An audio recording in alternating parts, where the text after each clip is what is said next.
So today I want to share my thoughts on one of the most famous clips that you'll find in the apologetic world. I don't want to waste any time. Let's get right into it. But you're saying that when you say extraordinary, really what you're saying is no amount of evidence would convince me of these extraordinary claims. Sure it would.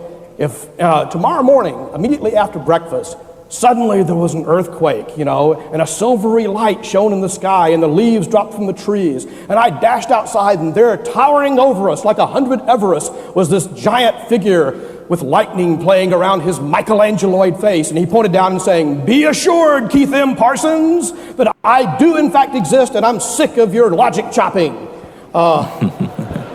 Dr. Craig, I would join you in the pew of the church, in the front pew of the church the next Sunday. Be going to the question and answer period. We're going to go to the question and answer period, so be going to the microphone as we wind this down. You don't think that you would have said, "Boy, I was having a hallucination."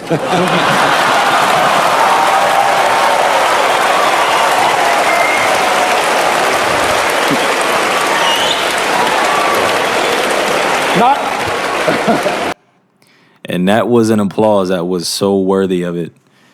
And the reason why is because, just think about that. There's two things I want to touch on. The first thing, why do we feel like we have to put God on the spot or put God on Front Street and say, "You, God, you have to prove to me that you exist. I don't have to sit down here and not see you in a physical form and make that decision on if you exist or not. You have to prove it to me." Why do we do that? I don't get it. We stop at the way we think. We stop our level of thinking at that. We say, "Well, if I don't see God, that mean he doesn't exist. I never saw him. There's no way he could exist."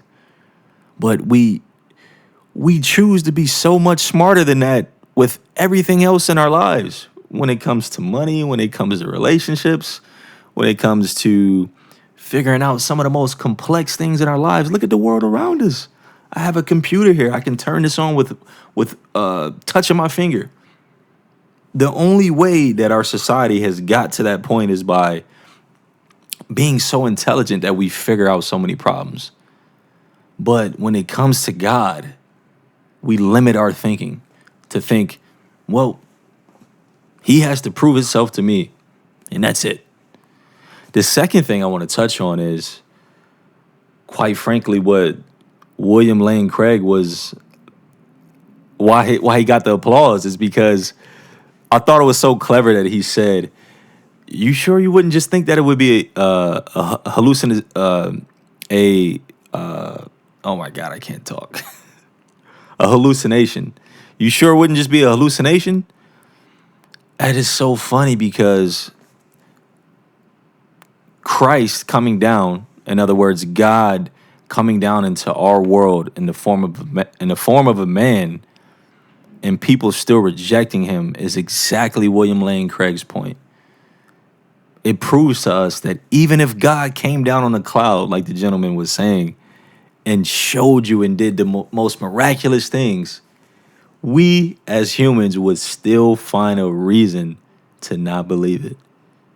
And that's why it's just so funny to me. That's why I think God knows already there are going to be people who just don't believe in him. No matter what happens, they're not going to believe. Jesus walked among us.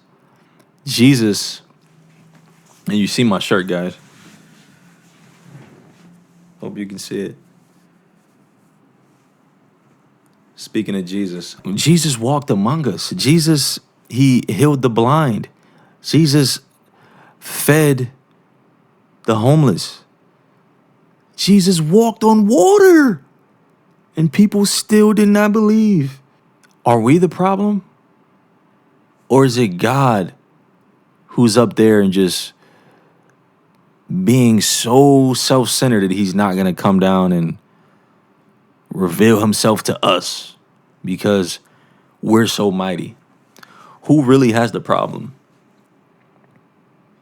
I would say it's us. For a being to be so powerful to create things out of nothing and watch us literally destroy his creation, for him to still be loving, to come down here and meet us where we're at and still be rejected and still love us. How magnificent is the Christ that we serve. I thought I'd just give my response on that. I really appreciate you guys for tuning in. Make sure you subscribe to the channel. Let me know what you guys think in the comments, and we'll be back for more.